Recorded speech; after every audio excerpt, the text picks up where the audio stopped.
May I kindly call Mr. Sayan Mukerji?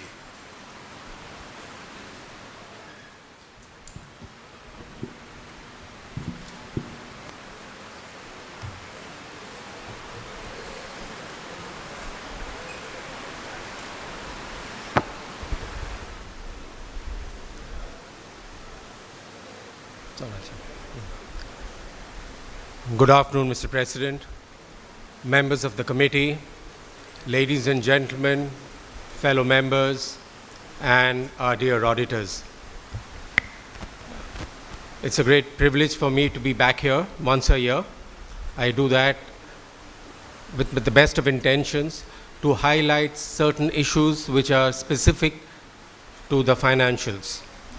Now, just brief background about myself for those who are unaware of me. My name is Sayan Mukerji.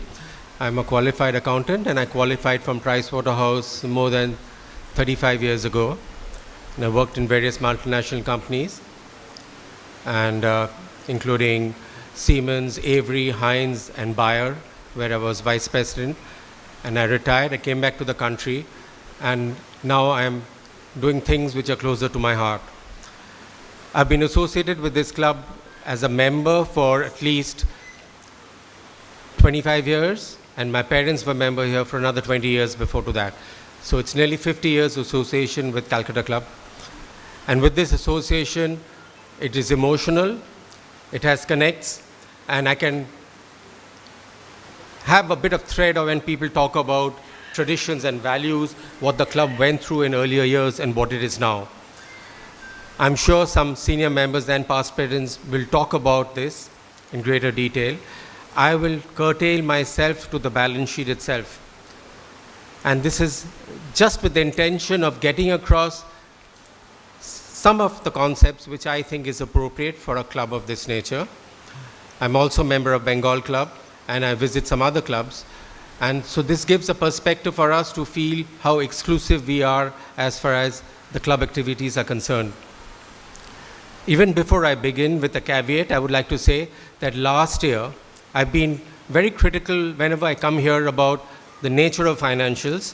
But last year is the only year where I'm very happy to say that there's been a very strict control of the financials. The results show for it themselves. We have an operating profit which is nearly the same as the year before, in spite of the difficulties we faced during the year because of the various problems we had with the RG Corps agitation and the rest. So I would say, and I've had a bit of understanding sitting with the CFO, with Shomar Babu and his team, and Mr. Mitra and his team, and I'm quite happy to state that the controls which is required in a club of this stature is in place. So this is the first thing which I would like to start off with a very positive note. But as always, there's a caveat to that. So we should not be complacent with us saying that we are in a state where things are well. Yes, this is a social club and it has diverse activities which are based on things which can't be explained through financials. But I would get back to the prime point of saying that every club, including ours, should have better controls on systems and MIS and internal reporting, so that the team of members, committee members sitting here are having a right set of figures before them to take action, and B, more importantly, they get to be accountable. Accountability does not necessarily mean that I am taking a step back from responsibilities. It means you're bestowed with the faith and responsibility by all our members, and you are proving to them that, yes, I've protected the interests of the club and protected the financials. It's very important. I keep saying about the financials because we are all, most of us, 95% of us are retired citizens. And for us, it is important that we maximize from all activities in the club. Now, this comes back to us in various ways. We keep saying, every year logically, we keep saying, okay, the food has a loss of 1.5 crores. It really does not matter because that's going to the members itself. Now, that logic is not a purely valid logic, because there are inefficiencies in the system which cannot be absorbed when we look at it in one composite whole. So the only way we see it is by one bit of transparency which we have in our financials is with the departmental costs which is given, which is fair enough, which is one step forward where we get a bit of understanding to say that each department has this income, has this cost, and this is where it stands at the end of the year. So that all the committee members here, the President, sir, can ask him quarterly or on half-yearly basis that this is where it stands as far as financials are concerned. Now we know that historically it's difficult for us to gap the whole financial flow, because there's a flow which keeps happening, there's a mismatch which happens in financials from the cash flow perspective. Last year particularly has been very, very good. As you've seen, unfortunately we had to pay an excess tax of 55 lakhs, mainly because of, I think, that's the interest accruals which has happened during the year. So that has helped us in the cash flow for the year. But I have a point there for Mr. Mitra. I don't know, the President's talked about the issue of the rental, which is fair, but this has expired in December of last year. So for one quarter, we should have made some provisions at our end, keeping in mind these astounding figures which are being claimed by the government. We have provided for the last quarter based on our previous rental, which the auditors have accepted, which I don't know whether we have not mentioned as contingent liabilities or even otherwise. But I think if we did have a higher provision, we might have had to pay less tax compared to last year. We had the same profit before tax. Our taxation went up by nearly 30 lakhs. So we've had earnings after taxes being slightly lower than last year. So the second point which I would like to bring over is the departmental profits and running and absorption of overheads in it.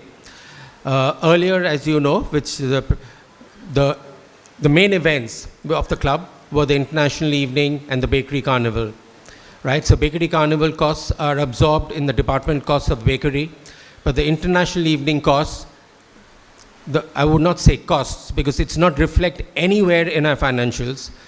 For historical reasons, I can't explain why, but we only show the net gain that, like you said, 90 lakhs profit which we made from International Evening, that has been apportioned and taken as income between food, between beverages, that's the bar, and between social, which has been brought in this year, if I'm correct, President Sir.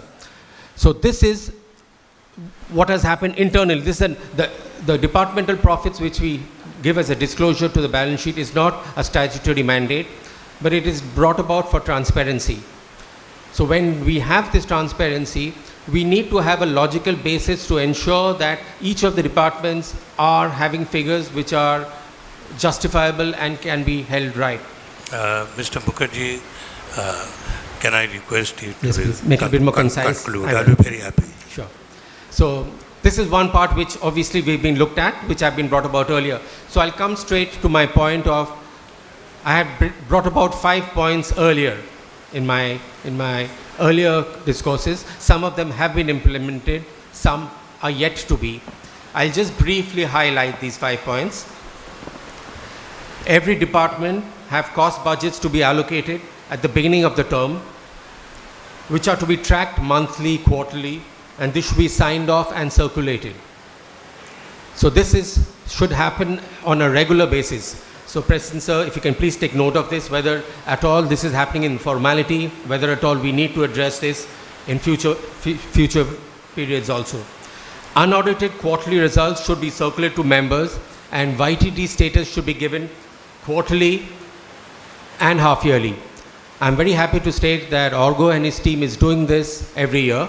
So we are getting an unaudited results which is giving a track of where we stand before the year end. Profit and loss on social activities need to be included in annual accounts. This is what I was briefly saying earlier. International Evening costs, Bakery Carnival costs should be given as a separate nomenclature so that for us we can give more focus on it for comparisons as well as for efficiency. The committee's report at the end of the year, we have a very fanciful committee report which is given by all the committee members, but nobody talks about costs. Nobody talks about how much they have spent, how much they have earned, and therefore there is no accountability which is happening. So the committee report should include the budgets which are given to them in the beginning of the year, what they have spent during the year, and what's balanced at the end of the year. Mr. Mukerji, sorry, we are running out of time. I'll just finish. The last point, Yes. sorry. Now, the most important point which we keep mentioning every time is the maximum spends we are having for any financial year is happening for quarter-wise is post that period. April, May, June of this year is having 30% of the spends which we have for an annual year. So it is important that as a footnote or even as an addendum, the members should get to know what costs are being made post the period which the committee is held accountable. You are accountable till 31st of March 25, but the period April, May, June has expenses which is not mentioned anyway. Now we keep saying that this is a rolling expense which happens every year, but this needs to come out clearly so that we know that what burden we are carrying for the previous financial year. So these are the 5 main points. I will have it circulate to you, sir.